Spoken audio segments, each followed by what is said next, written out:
Hey guys, in this video I'm going to tell you what is the dark mode and how you can set dark mode schedule and how you can use dark mode.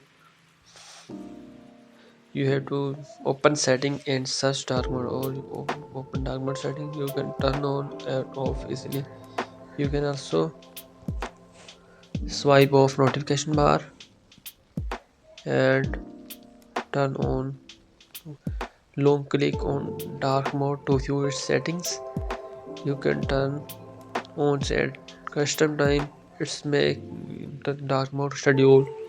You can choose first time and the last time for dark mode.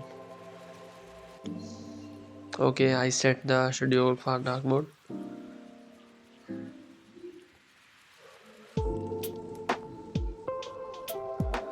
Now you can see if you want to set dark mode for specific application like YouTube, Facebook, WhatsApp, you have to view the setting of app and view its journal and find dark appearance or dark theme. Now you can see YouTube as dark theme.